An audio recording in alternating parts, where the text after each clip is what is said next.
취업을 하려면은 다 위로 올라가야 돼서 지하철만 가도 제 나이 또래는 거의 많이 없고 저희가 생활하는 데 있어서는 서울 못지않은 인프라가 저는 부산에도 그 연봉에 그냥 갑니다. 연봉이거든요. 결국은 LG화학, 그다음에 뭐 제일제당, 지금 CJ인데, 근데 다 빠져나간 겁니다.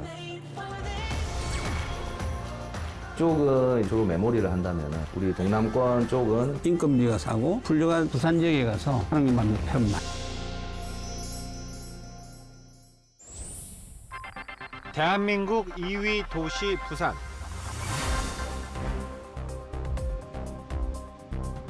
그러나 인구가 점점 줄어 조만간 인천의 2위 자리를 내줄 신세가 됐습니다. 부산 인구는 갈수록 주는데 인천은 가파르게 늘어가고 있기 때문입니다. 사실 15년 전만 해도 이런 상황은 상상하기 어려웠습니다. 2010년 국감 자료에선 2020년쯤 부산 인구가 410만 명이 될 거라고 전망했기 때문입니다. 인구 소멸 원인은 결국 하나의 문제로 수렴합니다. 바로 일자리가 없어지기 때문입니다.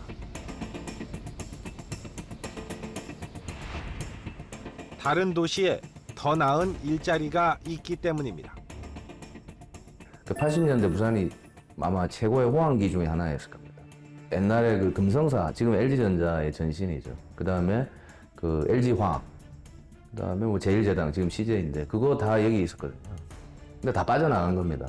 였는데 한때는 뭐 19%, 10% 정도까지 우리가 수출의 비중을 차지할 정도로. 그때 주력을 했던 게 이제 목재, 신발같이 경공업, 이런 쪽을 하다 보니 이제 그게 80년대 넘어가고 이게 종합공업으로 넘어가는 시기에 같이 갈아탔어야 되는데.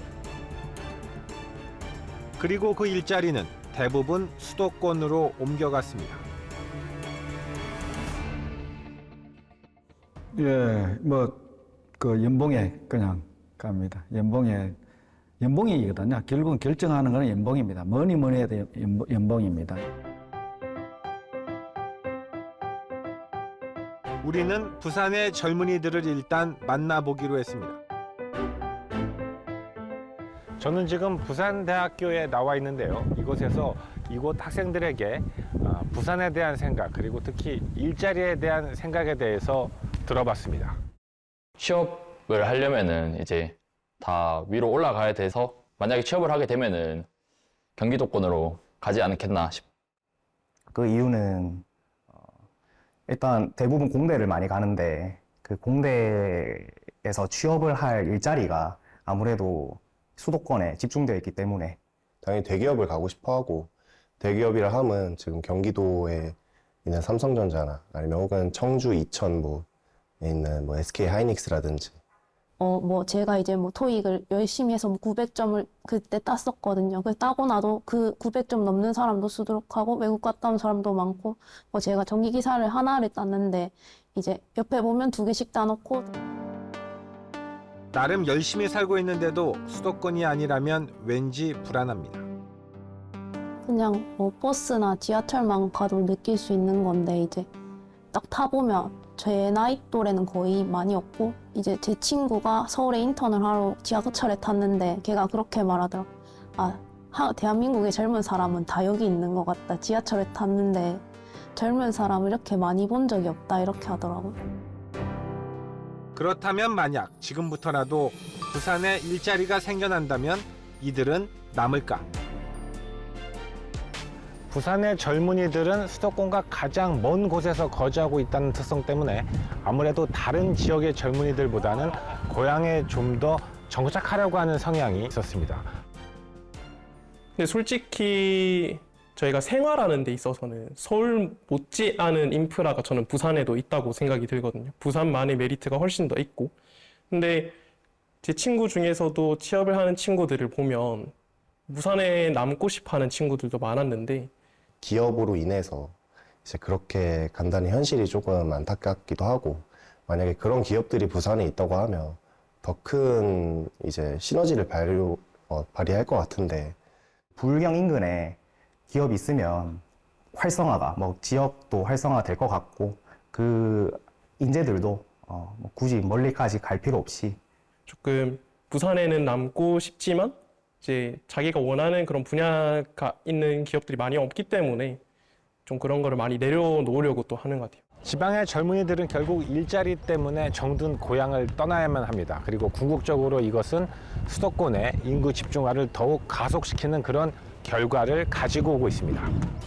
이는 물론 부산만의 문제는 아닙니다. 부산을 중심으로 동북쪽으로는 포항, 울산, 서남쪽으로는 광양, 여수까지 이른바 동남권 메가시티 지역 대부분의 경제 상황은 비슷합니다.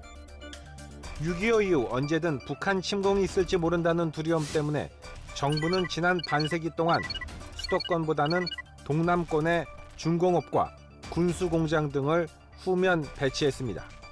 경상도 쪽에 이제 울산, 포항 같은 거점을 만들어서 뭐 조선, 자동차 이런 기업 들어가고, 또 전라도 쪽에는 여수, 광양 해가지고 거기도 뭐 제철, 조선 해가지고 기반을 만들었죠. 그래서 아시는 분은 아시지만 그 뭐 울산, 포항 쪽, 여수, 광양 쪽이 우리나라 1인당 GRDP가 1, 2위를 다투던, 서울보다도 훨씬 높았던데요. 수도권이 안보적 압박을 받는 동안 반사 이익을 누렸던 부울경은 이제 안보 환경이 바뀌고 중공업이 저물어가자 점점 힘을 잃어가고 있는 겁니다. 부산시의 국민 총생산이 100조 금방밖에 안 되는 거예요. 그런데 판교의 1년 매출액이 벌써 120조가 훨씬 넘어버렸어요. 그리고 부산은 국민 총생산이 감소를 하고 인구수가 감소를 해요. 소멸하는 가장 큰 이유는 일자리가 없기 때문에 그런 거예요. 뭐 수도권에는 모든 게 다 모였기 때문에 자본에서부터 사람, 기술 모든 게 모였기 때문에 더까지 굳이 지역까지 안 내려와도 얼마든지 할 수 있다는 게 사실은 현실이고요. 전문가들이 분석한 국내 쇠퇴 도시의 유형은 크게 4가지. 시대를 풍미했던 제조업이 경쟁력을 잃는 경우, 또는 자연 자원의 고갈, 핵심 시설의 이전, 그리고 교통망의 변화입니다. 그리고 부산은 바로 이 첫 번째 경우에 해당합니다. 우리보다 먼저 이런 쇠퇴 도시를 경험했던 선진국들은 이런 경우 보잉아웃, 이른바 손떼기 전략을 취해 위기를 극복했습니다.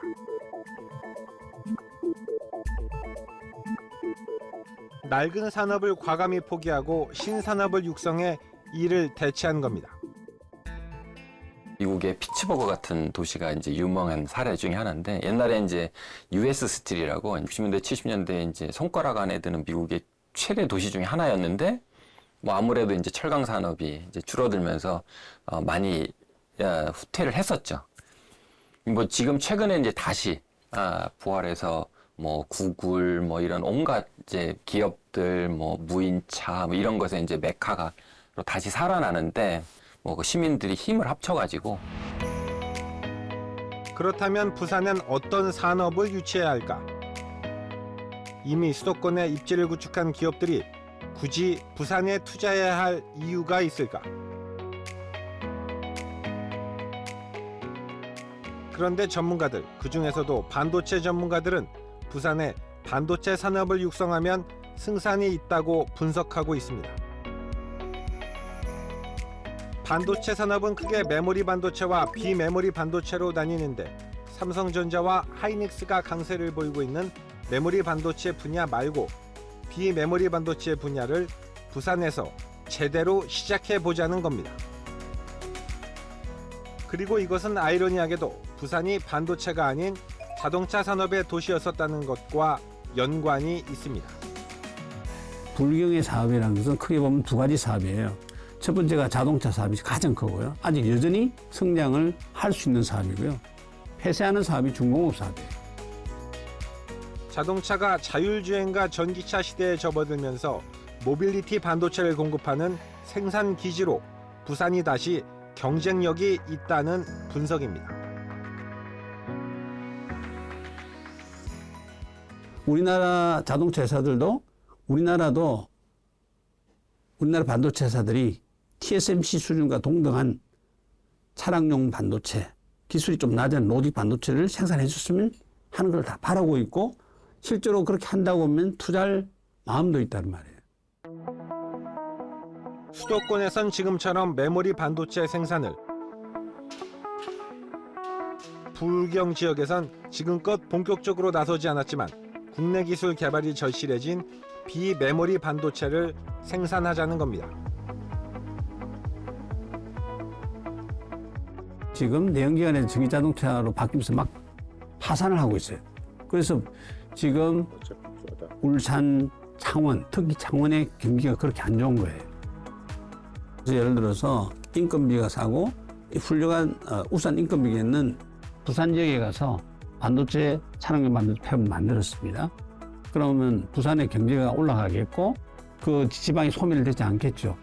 그 위쪽은 이제 우리가 주로 메모리를 한다면은 우리 동남권 쪽은 이제 그 전남과 이런 걸 아우르면서 부울경 지역이 이제 말하자면 이게 행정구역을 초월해서 우리가 반도체 산업을 위해서 우리가 좀 연계하고 협력해야 된다 이렇게 보고 있거든요. 전력 반도체 같은 경우는 자동차라든지 에너지 분야와 연계되는 부분이 있기 때문에 기존의 에너지라든지 자동차 산업이 어디에 가 있는가 하는 부분들을 좀 봐야 될 부분이 있을 것 같습니다, 사실. 그리고 이것은 부산 지역 경제뿐 아니라 우리 경제의 체질을 강화하는 작업입니다.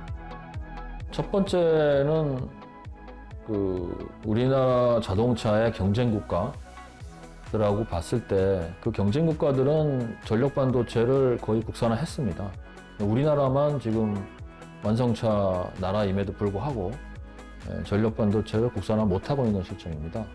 지금 우리나라 자동차의 주요 경쟁 국가가 일본, 독일, 미국 이렇게 볼 수 있는데 그 나라에서 만든 자동차하고 우리나라하고 만든 자동차가 서로 경쟁을 해야 되는데 전력 반도체가 우리가 제대로 공급이 안 되면 자국에서 만든 반도체는 자국차에 먼저 들어갈 수밖에 없거든요.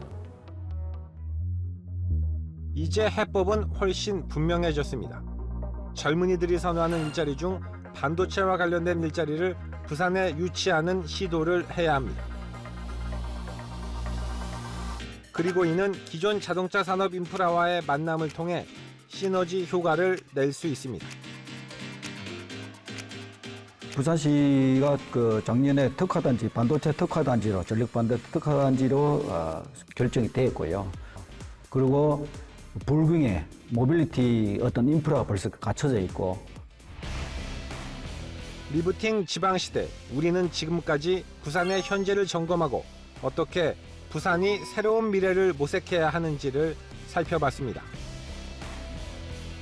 다음 시간에는 미국과 대만에 선점당한 비메모리 반도체 분야에서 당찬 도전을 시작한 부산의 강소기업들을 돌아봅니다.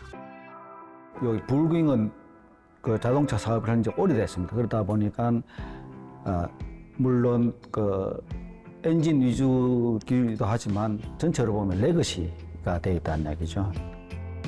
부울경 지역이 과거의 영광을 시연하며 다시 활기찬 산업도시로 거듭날 수 있는 해법을 고민해봤습니다. 전기차 전에 우리 내연차에서는 엔진이 가장 중요한 역할을 하고요. 전기차에서는 이 파워트레인에서 전력 반도체가 엔진의 역할을 합니다. 결론적으로 뭐냐면 부산은 준비되어 있고 그래서 대규모 공단만 조성이 된다면은 거기 일할 사람도 충분하다. 그러니까 준비되어 있는 도시다.